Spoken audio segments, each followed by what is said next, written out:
তো বন্ধুরা, welcome to my channel Rajesh GS education. তো আমি এখানে শুধুমাত্র কারেন্ট অ্যাফেয়ার নিয়ে আলোচনা করি। তো 28 ফেব্রুয়ারি 2023-এর কারেন্ট অ্যাফেয়ারগুলোর আজকে আমরা টপিক ওয়াইজ আলোচনা করব। তো চলো দেরি না করে স্টার্ট করা যাক। তো আমাদের প্রথম টপিক হচ্ছে কি, সিঙ্গার নিতিন দুবেকে নিয়ে। এই সিঙ্গার নিতিন দুবে কী হয়েছে, তাকে ছত্তিশগড় রত্ন অ্যাওয়ার্ড দেওয়া হয়েছে।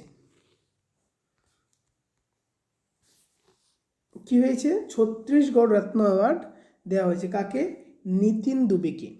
এই নিতিন দুবে একজন সিঙ্গার, একজন কম্পোজার এবং একজন অ্যাক্টর।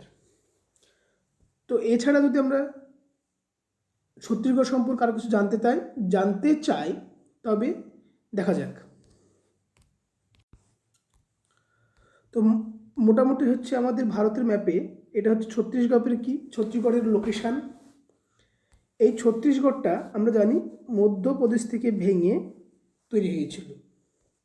তো ছত্তিশগড়ের যদি আমরা তথ্যগুলো জানি পরপর, দেখো ছত্তিশগড় কি, প্রথমত এটা ফর্মেশন কবে হয়েছিল মধ্যপ্রদেশ থেকে ভেঙে, সেটা হচ্ছে 1 নভেম্বর 2000। এর ক্যাপিটাল হচ্ছে রায়পুর এবং এর লার্জেস্ট সিটি হচ্ছে রায়পুর। এর যদি আমরা গভর্নিং বডির দেখি তাহলে দেখব এখানে কি হয়েছে, গভর্নর কি আছে বর্তমানে? গভর্নর আছেন কি বিশ্বভূষণ হরিচন্দন এবং চিফ মিনিস্টার আছেন কে ভূপেন্দ্র বাকেল। আমাদের নেক্সট টপিক হচ্ছে রায়সিনা ডায়লগকে নিয়ে। এবছর 2023-এ রায়সিনা ডায়লগ হচ্ছে কি 8তম রায়সিনা ডায়লগ। এবং এই বছর যে চিফ গেস্ট কে থাকছেন ইটালির পিএম মেলোনি। এই ইটালির পিএম মেলোনি কী করবে? 8তম রায়সিনা ডায়লগে কী করবে? পার্টিসিপেট করবেন।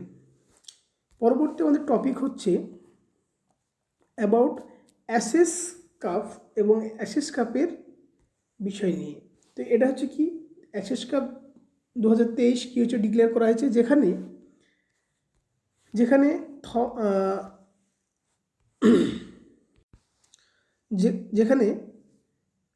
Team of the year according to Ashes award অনুযায়ী কী হয়েছে, থমাস কাপ স্কোয়ার ব্যাগসকে কী করা হয়েছে, টিম অফ দ্য ইয়ার ঘোষণা করেছে। এছাড়াও বিভিন্ন কয়েকটা অ্যাওয়ার্ড দেওয়া হয়েছে, যেমন হচ্ছে কি sportsman of the year Hardik Pandya, sports woman of the year ঘোষণা করা হয়েছে কি হরমনপ্রীত কৌর।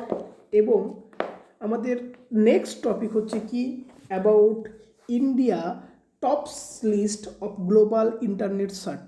অর্থাৎ ইন্ডিয়া কী করেছে, গ্লোবাল ইন্টারনেটের ক্ষেত্রে বন্ধের ক্ষেত্রে টপ করেছে এবং এটা তাদের কি 5 বার লাগাতার।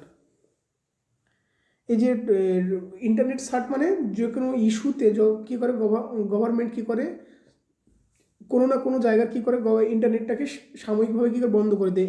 এই ক্ষেত্রে কী হয়েছে, ইন্ডিয়া টপ করেছে। আমাদের নেক্সট টপিক এবং আজকের শেষ টপিক হচ্ছে কি অ্যাবাউট ইউএনডিপি এবং নীতি আয়োগ। তো কী করেছে ইউএনডিপি অ্যান্ড নীতি আয়োগ কী করেছে, একটা গ্লোবাল হ্যাকাথন বলে একটা কি প্রোগ্রাম হোস্ট করেছে। এবং এটা কী সম্পর্কে, আইটি সম্পর্কে বা ইনফরমেশন টেকনোলজি সম্পর্কে একটা কি তোমার হচ্ছে কি প্রোগ্রাম, যেটা 24 আওয়ারের জন্য করা হয়।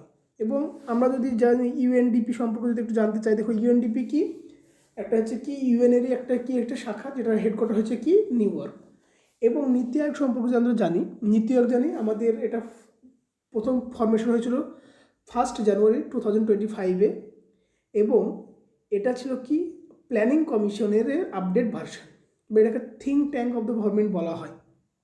এবং এই সম্পর্কে আমরা কিছুদিন আগে কী হয়েছিলাম, কিছু একটা নিউজ পড়েছিলাম, সেটা হচ্ছে কি যে নীতি আয়োগের কি নতুন সুমন বেরি হচ্ছে কি নতুন ভাইস চেয়ারপারসন অফ নীতি আয়োগ। তো এই ছিল আজকের আমাদের কারেন্ট অ্যাফেয়ার। যদি ভালো লেগে থাকে তবে অবশ্যই লাইক করবে, শেয়ার করবে। তো চলো, থ্যাংক ইউ।